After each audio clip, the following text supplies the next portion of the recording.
भाइयों, एक बार फिर डरावनी फिल्म देखने का वक्त आ गया है। आज हम एक Korean horror film ghost train देखने वाले हैं। रात के समय मेट्रो ट्रेन के डिब्बे में धीरे धीरे उठता है एक महिला, जिसके सिर पर पट्टियां बंधी हैं, उदासी से भरा चेहरा लिए बैठी है और प्लास्टिक सर्जरी के असफल होने की निराशा में डूबी हुई है। उसी समय उसके सामने एक जवान, ऊर्जा से भरी हुई छात्रा बैठी है, जिसके आसपास युवावस्था की ताजगी झलक रही है। लेकिन वह लड़की भी अपने नाक से खुश नहीं लगती। सामने लगे प्लास्टिक सर्जरी के विज्ञापन को देखकर उसके मन में उदासी छा जाती है। अनजाने में लड़की को एहसास होता है कि सामने बैठी पट्टियों वाली महिला उसे घूर रही है। पल भर में उसके पूरे शरीर में अजीब सी बेचैनी दौड़ जाती है और उसे उस महिला की नजरें डरावनी और स्याह लगती हैं। लड़की तुरंत मुड़कर वहां से जाने का फैसला करती है और अगली ट्रेन पकड़ने की सोचती है। जब वह धीरे धीरे पिछले डिब्बे में मिले उस अजीब इंसान को भूलने लगती है, तभी उसके कानों में एक रहस्यमयी और डरावनी आवाज गूंजती है। तुम्हारी नाक बहुत खूबसूरत है। आवाज की ओर देखने पर वह सन्न रह जाती है, क्योंकि वही पट्टियों वाली महिला किसी भूत की तरह उसके पीछे आ चुकी होती है। लड़की घबरा जाती है, उसकी आंखों में डर और शंका साफ झलकने लगती है। वह आवाज फिर से गूंजती है। पट्टियों वाली महिला लगातार उसकी नाक की तारीफ करती रहती है। लड़की किसी तरह धन्यवाद कह देती है, लेकिन उसके दिल में डर इस कदर भर चुका होता है कि उसकी रूह कांप उठती है। आवाज लगातार सुनाई देती रहती है, 코가 너무 예쁘세요.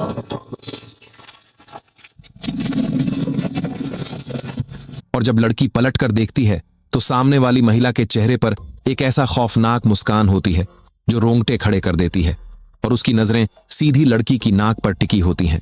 लड़की देखती है कि उस महिला के हाथ में कोई अज्ञात तरल पदार्थ है। वह घबराकर पास के स्टेशन के प्लेटफॉर्म की ओर भागती है और दूर जाकर छिपने की कोशिश करती है।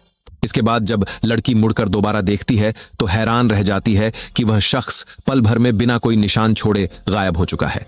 लड़की घबराकर इधर उधर देखने लगती है। उसने सपने में भी नहीं सोचा था कि मेट्रो स्टेशन पर उसकी मुलाकात एक ऐसे मानसिक रूप से अस्थिर इंसान से होगी जिसे जरूरत से ज्यादा सामाजिक घुल मिल जाने की बीमारी हो, और जो उसके साथ लकड़ी वाले खेल जैसा कोई अजीब और डरावना खेल खेलने लगे जिसमें किसी तरह की कोई सीमा ही ना हो। इसी पल लड़की हैरानी से महसूस करती है कि उसके आसपास मौजूद किसी भी इंसान को उस पट्टियों वाले गाय इंसान की मौजूदगी का एहसास तक नहीं है। पास आती हुई कदमों की आवाज और सामने वाले की पागलपन भरी हरकतें सुनकर लड़की जल्दी से अपना फोन निकालती है, लेकिन फोन के कैमरे में कुछ भी असामान्य नजर नहीं आता, जबकि कदमों की आवाज और भी तेज होती जाती है। लड़की डर के मारे चीख पड़ती है और देखती है कि सामने वाले के हाथ में कोई तेज एसिड है। वह तुरंत जान बचाकर भागने लगती है, जबकि पट्टियों वाला इंसान पीछे पीछे अजीब सी हंसी के साथ उसका पीछा करता रहता है। थोड़ी देर बाद लड़की चुपचाप स्टेशन के अंदर बने शौचालय में छिप जाती है और पुलिस को फोन करती है, लेकिन पुलिस की पूछताछ के दौरान एक पुलिस वाला अनजाने में जुबान फिसला देता है। वह उससे पूछता है कि क्या वह शौचालय में छिपी है, और उस पागल औरत के कुछ हुलिये के बारे में भी बता देता है।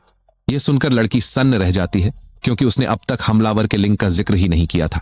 तभी फोन के उस पार से धीमी सी खौफनाक हंसी सुनाई देती है।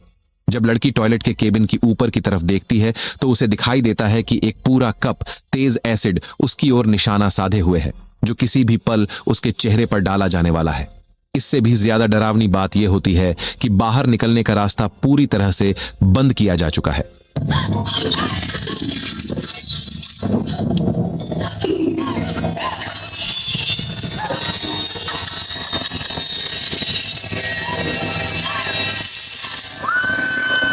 आखिरकार लड़की ग्वांगनिंग स्टेशन के शौचालय में धीरे धीरे तेज एसिड से झलकर मर जाती है। कहा जाता है कि इस ग्वांगनिंग स्टेशन पर अब तक 40 से ज्यादा लोग लापता हो चुके हैं या अपनी जान गंवा चुके हैं। मानो यह जगह सीधे नर्क का दरवाजा हो, जिसके पीछे कोई भयानक और शैतानी सच्चाई छिपी हुई है। और इसी ग्वांगनिंग स्टेशन का स्टेशन मास्टर ओल्ड चॉय हर दिन तरह तरह की अफवाहों और कहानियों में डूबा रहता है। उसे स्टेशन के अंदर फैली तमाम डरावनी कहानियों की पूरी जानकारी है। अभी अभी सुनाई गई पट्टियों वाले प्राणी की कहानी भी उसने यूं ही सामने बैठी मिन्ना को सुना दी थी। मिन्ना एक ऐसी वीडियो ब्लॉगर है जो खास तौर पर हॉरर कंटेंट पर काम करती है और एक MCN एजेंसी से जुड़ी हुई है। हाल के दिनों में उसके बनाए गए वीडियो लगातार कम व्यूज ला रहे थे, इसलिए वह अजीब घटनाओं के लिए बदनाम ग्वांगन्योंग स्टेशन पहुंचती है, ताकि वहां सच में घटी कुछ डरावनी घटनाओं की पड़ताल कर सके। जैसा कि उसने सोचा था, पट्टियों वाले गाय इंसान पर वीडियो अपलोड करने के बाद उसके चैनल के आंकड़ों में साफ बढ़ोतरी देखने को मिलती है। इस सफलता का स्वाद चखने के बाद मिना एक बार फिर ग्वांगन्योंग स्टेशन के स्टेशन मास्टर ओल्ड चॉय से मिलने जाती है और उससे पूछती है कि क्या उसके पास इससे भी ज्यादा डरावनी कहानियां हैं। साथ ही वह एक बढ़िया किस्म की पुरानी शराब की बोतल भी निकालती है। इतना महंगा शराब देखते ही ओल्ड चॉय का चेहरा खुशी से खिल उठता है और वह शराब पीते पीते मिना को एक और कहानी सुनाने लगता है। आडो एक बेहद घमंडी कॉलेज एंट्रेंस एग्जाम में फेल हुआ युवक था। आम दिनों में वह हमेशा लटके हुए चेहरे के साथ रहता, चाहे सामने इंसान हो या जानवर, जिसे भी देखता जमकर उसका मजाक उड़ाता। एक दिन जब वह नशे में धुत एक बुजुर्ग का मन ही मन अपमान कर रहा होता है, तभी उसकी नजर पास ही खड़ी एक अजीब हरकतें करती महिला पर पड़ती है, जो लगातार अपने सिर से बाहर निकलने वाले दरवाजे के कांच पर जोर जोर से टक्कर मार रही होती है। उसी समय मेट्रो स्टेशन पर ट्रेन रुकती है और लोग तेजी से उतरने लगते हैं, लेकिन उस अजीब औरत को मानो कोई देख ही नहीं रहा होता। जैसे ही ट्रेन दोबारा चलती है, उस औरत के सिर टकराने की आवाज और भी तेज हो जाती है। धड़ाम धड़ाम लोहे की दीवार पर पड़ती हुई, मानो वह जानबूझकर आडो का ध्यान अपनी ओर खींचना चाहती हो। सामने बैठे बुजुर्ग यह देखकर घबरा जाता है और तुरंत अगले डिब्बे में चला जाता है। बाहर से खुद को बेपरवाह दिखाने वाला आडो असल में अंदर से बेहद डरपोक होता है। वह भी उसके पीछे पीछे भाग जाता है, फिर खुद को सामान्य दिखाने के लिए उस औरत को एक गाली देता है और मोबाइल गेम खेलने लगता है। ठीक उसी वक्त उसकी मां का फोन आता है और वह आडो से हालचाल पूछती है। आडो झूठ बोलता है कि वह क्लास में पढ़ रहा है, लेकिन उसकी मां को पहले ही टीचर से पता चल चुका होता है कि वह पिछले 2 महीनों से ट्यूशन क्लास गया ही नहीं है। आडो झुंझलाहट में फोन काट देता है। इसके तुरंत बाद उसकी मां के कई मैसेज आते हैं, जिनमें वह उसे बताती है कि ग्वांगन्योंग स्टेशन पर 20 साल की एक लड़की ने पढ़ाई में खराब नतीजों के कारण पटरी पर कूदकर आत्महत्या कर ली है। वह बेटे को समझाती है कि ज्यादा दबाव में आकर कभी गलत कदम न उठाए। वीडियो में दिख रही उस आत्महत्या करने वाली लड़की को देखकर आडो की भौहें सिकुड़ जाती हैं। लड़की के कपड़े और उसके हाव भाव बिल्कुल वैसे ही होते हैं जैसे उसने थोड़ी देर पहले खुद देखे थे। वह घबराकर पीछे मुड़कर देखता है। इसी पल आडो पूरी तरह सन्न रह जाता है और समझ जाता है कि उसका सामना किसी अपवित्र चीज से हो चुका है। और उसी डिब्बे में बैठा बुजुर्ग आदमी भी कोई सामान्य इंसान नहीं था। वह भी जैसे किसी साए के वश में आ चुका हो। वह अजीब हरकतें करने लगता है, मानो लोहे से टकराने जैसी अस्वाभाविक चालें चल रहा हो। आडो जैसे ही पीछे मुड़ता है, वह महिला पल भर में उसके सामने आ खड़ी होती है। उसका दिमाग एकदम सुन्न हो जाता है। सिर्फ उसकी आंखें फटी की फटी रह जाती हैं, जो कभी उस बुजुर्ग पर तो कभी उस औरत पर टिक जाती हैं। तभी अचानक ट्रेन के डिब्बे की बिजली चली जाती है और चारों ओर घुप अंधेरा छा जाता है। वह मोबाइल निकालकर चारों तरफ देखने लगता है, लेकिन सामने बैठा बुजुर्ग और वह औरत दोनों गायब हो चुके होते हैं।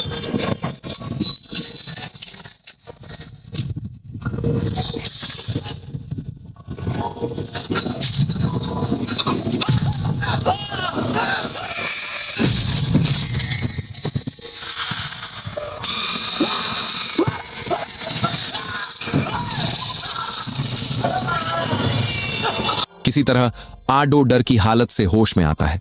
उसका पूरा चेहरा पसीने से भीगा होता है। तभी मेट्रो स्टेशन पर रुकती है।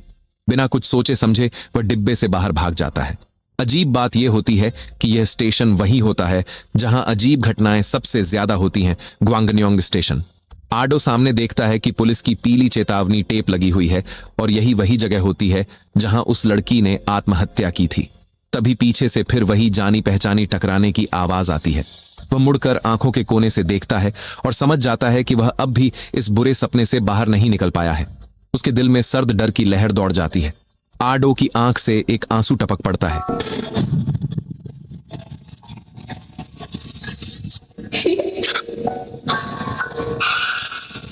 यह कहानी सुनने के बाद मिना पूरी तरह उसमें डूब जाती है। उसके मन में ढेरों सवाल उठते हैं और वह ओल्ड चोई से पूछती है कि उसे यह कहानी आखिर कहां से पता चली। लेकिन मिना के बार बार पूछने पर भी ओल्ड चोई कोई जवाब नहीं देता, बल्कि जोर से चिल्लाकर कहता है कि वह नशे में है। इसके बाद वह बिस्तर पर लेट जाता है और पूरी तरह बेसुध हो जाता है। बाद में गहरी रात में जब स्टेशन पर कोई नहीं होता, मिना ग्वांगन्योंग स्टेशन में वीडियो के लिए जरूरी सारे शॉट्स शूट कर लेती है। काम पूरा होने के बाद वह अपने बॉस आहाव को बुलाकर उससे वीडियो का विश्लेषण और राय लेने को कहती है। वीडियो देखने के बाद आहाव को कहानी नई लगती है, कंटेंट दिलचस्प और रफ्तार तेज महसूस होती है। लेकिन एक बात उसे परेशान करती है मेट्रो स्टेशन की वेंडिंग मशीन के अंदर एक इंसानी साया आखिर क्यों दिखाई दे रहा है। दोनों जितना ज्यादा वीडियो देखते हैं, मामला उतना ही संदिग्ध लगता है। इसी वजह से अगली रात मीना फिर से शराब लेकर स्टेशन मास्टर ओल्ड चोई के पास जाती है। मीना के लगातार सवालों के सामने आखिरकार ओल्ड चोई वेंडिंग मशीन से जुड़ी एक अजीब कहानी सुनाता है। वह बताता है कि एक समय एक ऑफिस जाने वाला आदमी रोज नियम से मेट्रो लिया करता था, लेकिन कंपनी से निकाले जाने के बाद वह शराब में डूब गया। उसकी जिंदगी पूरी तरह बिखर गई और वह मेट्रो स्टेशन पर भटकने वाला एक बेघर इंसान बन गया। उस दिन वह एक कटोरी गरम गरम इंस्टेंट नूडल्स खाना चाहता था, लेकिन उसकी जेब में सारे पैसे मिलाकर सिर्फ 2000 वॉन थे और 500 वॉन कम पड़ रहे थे। ये सिक्के भी उसने वेंडिंग मशीन के पास से लोगों द्वारा गलती से गिराए गए उठाए थे। तभी उस बेघर आदमी को एक अजीब सा लाल रंग का सिक्का मिलता है। उसे नहीं पता होता कि इस सिक्के का क्या इस्तेमाल है, इसलिए वह उसे जेब में रख लेता है। तभी रोज उसे सताने वाला एक सिक्योरिटी गार्ड आ जाता है और उसके पास मौजूद सारी जमा पूंजी छीन लेता है। बेघर आदमी गुस्से और बेबसी में वेंडिंग मशीन के सामने खड़ा होकर अंदर रखी कैन वाली कोला को घूरने लगता है। तभी वह अचानक कुछ देखता है। कोला की खुदरा कीमत ठीक उतनी ही होती है जितनी उसके हाथ में पकड़ा हुआ लाल रंग का सिक्का। किस्मत आजमाने के इरादे से वह सिक्का मशीन में डाल देता है और सच में उसे कोला मिल जाती है। लेकिन जैसे ही वह कैन खोलने वाला होता है, सामने खड़े एक आदमी की उल्टी करने की आवाज उसका ध्यान खींच लेती है। बेघर आदमी मुड़कर उसकी तरफ देखता है, फिर कैन की रिंग खींच देता है। बदकिस्मती से वह एक खाली कैन निकलती है। वह गुस्से में गालियां देने लगता है, लेकिन यही हरकत उसकी जिंदगी की दिशा बदल देती है। जब वह दोबारा सिर उठाकर देखता है तो उल्टी करने वाला आदमी अचानक गायब हो चुका होता है। जमीन पर सिर्फ एक जोड़ी चमड़े के जूते और कपड़े पड़े होते हैं और न जाने कहां से 2 और लाल रंग के सिक्के उछलकर सामने आ जाते हैं। शुरुआत में बेघर आदमी इस बात को ज्यादा गंभीरता से नहीं लेता। वह कपड़ों से निकाले हुए नोट लेकर एक सुविधा स्टोर में जाता है और भरपेट खाना खाता है। लेकिन वह 5000 वॉन बहुत जल्दी खत्म हो जाते हैं और अंत में उसके पास सिर्फ कुछ डीले ढाले सिक्के ही बचते हैं। थोड़ी देर की ऐश के बाद जब उसके पास फिर से पैसे नहीं रहते तो वह दोबारा अंधेरे भूमिगत स्टेशन पर लौट आता है। लेकिन जैसे ही वह वहां से जाने वाला होता है, उसके पीछे अचानक एक और ऑटोमेटिक वेंडिंग मशीन प्रकट हो जाती है। अंदर रखी लाल पैकिंग वाली कोला को देखकर वह जानता तो है कि कैन शायद खाली होगी, लेकिन उसे इन खाली कैनों के असली इस्तेमाल का अंदाजा भी हो चुका होता है। बेघर आदमी जल्दी से सिक्का मशीन में डालता है और हाथ में कैन थाम लेता है। उसके मन की बुरी इच्छाएं बिना किसी सीमा के बढ़ने लगती हैं।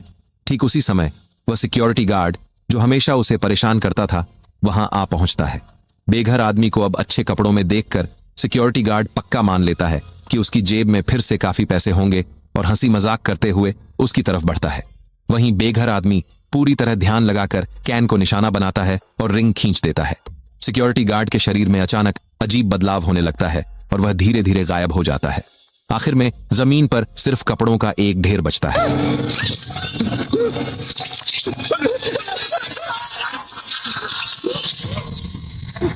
बेघर आदमी डर के मारे पीछे हटने लगता है, क्योंकि उसे भी समझ नहीं आता कि इसके पीछे आखिर कैसी तर्कहीन शक्ति काम कर रही है। तभी वह देखता है कि जो सिक्योरिटी गार्ड गायब हुआ था वह वेंडिंग मशीन के अंदर पागलों की तरह फड़फड़ा रहा है। तब जाकर बेघर आदमी को एहसास होता है कि यह एक ऐसा कैन है जो इंसानों को निगल जाता है। जमीन पर फिर से उछलकर गिरे 3 सिक्कों को देखकर उसके मन में अमीर बनने का ख्याल जन्म ले लेता है। इसके बाद वह अपनी पुरानी डरपोक हालत को पूरी तरह छोड़ देता है और स्टेशन के अंदर इधर उधर घूमकर अच्छे कपड़े पहने यात्रियों को निशाना बनाता है। उनका सारा सामान लूट लेता है और उनके कपड़े बेतरतीब ढंग से टॉयलेट के केबिन में फेंक देता है। जैसे जैसे पीड़ितों की संख्या तेजी से बढ़ती जाती है, बेघर आदमी की जिंदगी खाने पीने और पहनने के मामले में बेफिक्र हो जाती है। वह और भी ज्यादा बेकाबू हो जाता है और पूरी तरह अपनी लालसाओं का गुलाम बन जाता है। लेकिन कहावत है कि इंसान जितना पागल होता है उतनी ही जल्दी उसकी सजा भी मिलती है। एक रात वह रोज की तरह शराब पीकर धुत हालत में स्टेशन लौटता है। तभी वह देखता है कि उस डरावनी वेंडिंग मशीन के पास एक आदमी खड़ा है जिसने उसी जैसे कपड़े पहन रखे हैं। बेघर आदमी ध्यान से देखने की कोशिश करता है, लेकिन जितना देखता है उतना ही कुछ गड़बड़ लगने लगता है। तभी अचानक उसे उल्टी जैसा महसूस होता है और वह एक तरफ झुककर जोर जोर से उल्टी करने लगता है। उसकी यह हरकत सामने खड़े आदमी का ध्यान खींच लेती है और वह आदमी धीरे धीरे मुड़कर उसकी ओर देखने लगता है।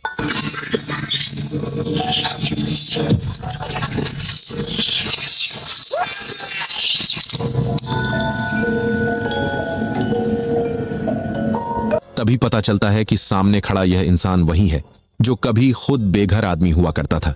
आखिरकार अपनी लालच की दौड़ में वह अपने ही दूसरे रूप के हाथों निगल लिया जाता है। स्टेशन मास्टर द्वारा सुनाई गई इन काली कहानियों को स्क्रिप्ट की तरह इस्तेमाल करने के बाद मीना के वीडियो अचानक जबरदस्त तरीके से वायरल होने लगते हैं। कंपनी की रैंकिंग में जो कभी सबसे नीचे थी वह सीधा टॉप 3 में पहुंच जाती है। जिस शियाओ मिंग को वह हमेशा अपने से नीचे समझती थी, उसे अचानक उभरता देख उसकी सहकर्मी लीना के मन में जलन पैदा हो जाती है। इसी ट्रेंड का फायदा उठाने के लिए एक ब्यूटी ब्लॉगर होने के नाते लीना भी ग्वांगन्योंग स्टेशन पर लाइव स्ट्रीम करने पहुंच जाती है। अचानक ट्रेन जोर से ब्रेक लगाती है और लीना गिरते गिरते बच जाती है। वह संतुलन बनाने के लिए हैंड रेल पकड़ती है, लेकिन उसका दाहिना हाथ किसी अज्ञात तरल से सना हुआ होता है। वह जल्दी से टिश्यू से हाथ साफ कर लेती है, लेकिन अगले ही दिन उस हाथ की हथेली पर 3 लाल धब्बे उभर आते हैं। घबराई हुई लीना तुरंत अस्पताल पहुंचती है। डॉक्टर उससे पूछता है कि क्या उसने हाल ही में किसी गंदी या संदिग्ध चीज को छुआ था। लीना काफी देर तक सोचने के बाद ही कल मेट्रो में हुई घटना को याद कर पाती है। डॉक्टर यह सुनकर कहता है कि यह शायद बैक्टीरियल इन्फेक्शन है और लीना को एक मरहम लिखकर देता है। साथ ही कुछ दिनों तक हालात पर नजर रखने को कहता है। घर लौटते समय लीना की मुलाकात अपनी प्रतिस्पर्धी मीना से हो जाती है। लीना बनावटी मुस्कान के साथ उससे हालचाल पूछती है और उसके करियर के लिए शुभकामनाएं देती है, लेकिन असल में वे दोनों न सिर्फ एक दूसरे की प्रतिद्वंद्वी हैं, बल्कि अपने बॉस आहाओ को चुपचाप पसंद भी करती हैं। दोनों बातें ही कर रही होती हैं कि अचानक लीना की नाक से खून किसी धारा की तरह बहने लगता है जो रुकने का नाम नहीं लेता। घबराकर वह भागती हुई सीधे वॉशरूम में घुस जाती है। इतनी ज्यादा मात्रा में खून आना साफ तौर पर असामान्य होता है। लीना घबराहट में खून पहुंचती है, तभी अचानक उसकी हथेली पर ढेर सारे छोटे छोटे छेद दिखाई देते हैं। ये देखकर उसके रोंगटे खड़े हो जाते हैं। उसी वक्त बाहर किसी के आने की आहट सुनाई देती है। लीना पहचान लिए जाने के डर से जल्दी से टॉयलेट के केबिन में छिप जाती है, लेकिन समय के साथ वे छोटे छोटे छेद उसके हाथ से फैलते हुए बाजू और फिर पूरे शरीर में फैलने लगते हैं। वह घबराकर डॉक्टर द्वारा दी गई मरहम निकालती है, लेकिन सामने की सच्चाई को स्वीकार न कर पाने के कारण उसके हाथ बुरी तरह कांपने लगते हैं और मरहम उसके हाथ से छूटकर जमीन पर गिर जाती है।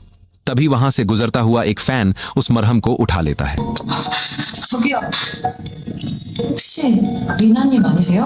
लीना किसी से मदद मांगने की हिम्मत नहीं जुटा पाती और चिल्लाकर फैन को वहां से चले जाने को कहती है। कुछ ही देर में उन छेदों से हरियाली फूटने लगती है और शरीर पर बड़े बड़े पौधे उगाते हैं।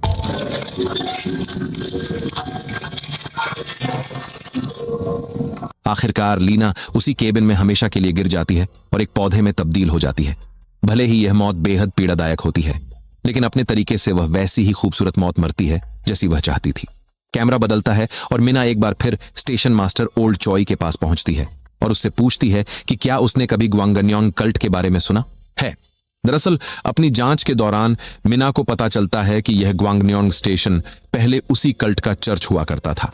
अपने नेता को अमर बनाने के लिए उस समय 40 अनुयायियों ने सामूहिक आत्महत्या कर ली थी। यही वजह है कि ग्वांगन्योंग मेट्रो स्टेशन पर बार बार लोगों की रहस्यमयी मौतें होती रहती हैं।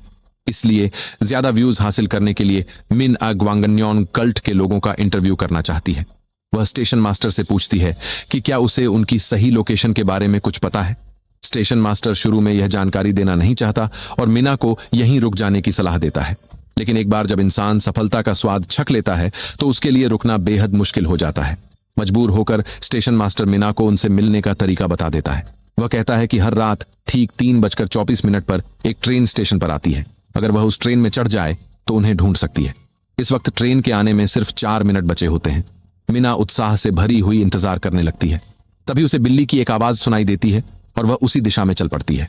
प्लेटफॉर्म की सारी लाइटें अचानक जल उठती हैं और उसके सामने न जाने कब से एक मध्यम उम्र का आदमी बैठा होता है, जिसकी पीठ पर एक कैट बैग टंगा होता है। ठीक उसी वक्त वह ट्रेन समय पर स्टेशन में दाखिल होती है। मीना बिना ज्यादा सोचे सबसे पहले ट्रेन के डिब्बे में घुस जाती है और पास ही बैठ जाती है। जब वह पीछे मुड़कर देखती है तो वह आदमी बेंच पर ही बैठा रहता है और ट्रेन में नहीं चढ़ता। मीना राहत की सांस ही लेती है कि अचानक वह आदमी झटके से उसके सामने आ बैठता है। मीना इधर उधर खिसकती है, लेकिन चाहे वह कुछ भी कर ले, उसे ऐसा महसूस होता है जैसे उसके शरीर में कोई चुंबक लगा हो जो उस आदमी की नजरों को लगातार अपनी ओर खींच रहा हो। जैसे ही मीना उठकर वहां से जाने लगती है, वह आदमी भी तुरंत खड़ा होकर उसके पीछे चल पड़ता है। तभी मीना को एहसास होता है कि उस कैट बैग के अंदर कोई बिल्ली नहीं बल्कि उसका अपना ही सिर रखा हुआ है।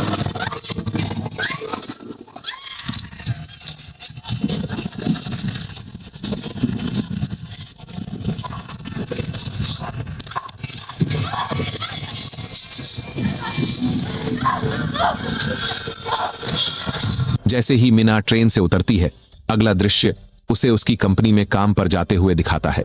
उसी समय 2 पुलिस वाले वहां पहुंचते हैं। वजह यह होती है कि मिनआ के वीडियो की लोकप्रियता बहुत ज्यादा बढ़ गई थी और इसने पुलिस का ध्यान खींच लिया था। जांच में पुलिस को पता चलता है कि वीडियो में जिस स्टेशन मास्टर ओल्ड चोई का जिक्र किया गया है उसकी तो 3 साल पहले ही मौत हो चुकी थी। ग्वांगन्योंग स्टेशन का मौजूदा स्टेशन मास्टर कोई और है जिसका नाम ओल्ड वोंग है, न कि ओल्ड चोई। यह सुनते ही आहाओ तुरंत मिना के साथ ग्वांगन्योंग स्टेशन पहुंचता है। उसी वक्त एक जर्जर हालत की पुरानी ट्रेन धीरे धीरे प्लेटफॉर्म पर आकर रुकती है। मिना आगे बढ़कर ट्रेन के डिब्बे में जाती है और वहां उसे स्टेशन मास्टर ओल्ड चोई का वॉकी टॉकी दिखाई देता है। वह उसे उठाकर कॉल करने की कोशिश करती है। थोड़ी ही देर में दूसरी तरफ से ओल्ड चोई की आवाज सुनाई देती है। ओल्ड चोई एक एक करके उस रात अपनी मौत की पूरी कहानी सुनाता है। उस रात वह अपने सहकर्मी शियाओ मा के साथ ड्यूटी पर था। तभी उसने सीसीटीवी में एक अजीब सी परछाई देखी जो ट्रैक के रास्ते को रोके खड़ी थी। ओल्ड चोई को लगा कि शायद कोई शराबी वहां भटक रहा है, इसलिए उसने शियाओ मा को जांच करने भेज दिया। लेकिन आधे घंटे बाद भी शियाओ मा वापस नहीं लौटा और पूरी तरह गायब हो गया। मजबूरन ओल्ड चोई खुद उसे ढूंढने निकल पड़ा। चारों तरफ तलाश करते वक्त अचानक उसके पीछे से एक बेहद पुरानी ट्रेन आ निकलती है जिस पर खून से लिखे अक्षर भरे होते हैं। स्टेशन मास्टर होने के नाते ओल्ड चोई आगे बढ़कर जांच करने की कोशिश करता है, लेकिन ट्रेन अचानक रफ्तार पकड़ लेती है और उसे पता नहीं चलता कि वह उसे कहां ले जा रही है। उसे सिर्फ इतना महसूस होता है कि डिब्बे के अंदर भयानक गर्मी है, तापमान इतना ज्यादा कि उसके चमड़े के जूते तक पिघलने लगते हैं। तभी खिड़की से उसे शियाओ मा दिखाई देता है, जिसे देखकर उसके दिल में खुशी की लहर दौड़ जाती है। लेकिन वक्त बीतने के साथ उसे एहसास होता है कि वह शियाओ मा नहीं बल्कि उसका मोबाइल फोन है जिसे कोई रहस्यमयी शख्स ऊपर उठाए हुए है। वही शख्स यकीनन ग्वांगन्योंग कल्ट का मुखिया होता है।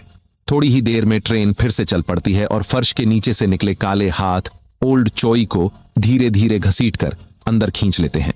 ये पूरी सच्चाई जानने के बाद मिना को अपनी मौजूदा हालत का एहसास हो जाता है। ग्वांगन्योंग कल्ट का यह चर्च ऐसी जगह है जहां एक बार जाने के बाद लौटने का कोई रास्ता नहीं। इसी दौरान ट्रेन धीरे धीरे चलने लगती है और मिना को भी ले जाया जाने वाला होता है ताकि वह कल्ट लीडर की बलि बन सके। 자네와 함께했던 시간들이 꽤나 즐거웠네. 자네가 그리운 거야. जैसे जैसे ट्रेन दूर होती जाती है, मिना अचानक देखती है कि ओल्ड चोई उसकी ही शक्ल में बदल चुका है।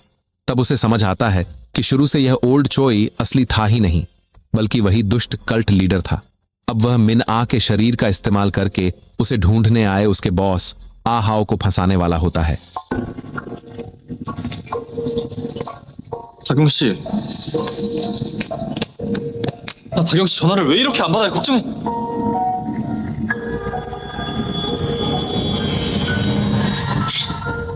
और इसी रहस्य के साथ गोस्ट ट्रेन यहीं खत्म हो जाती है।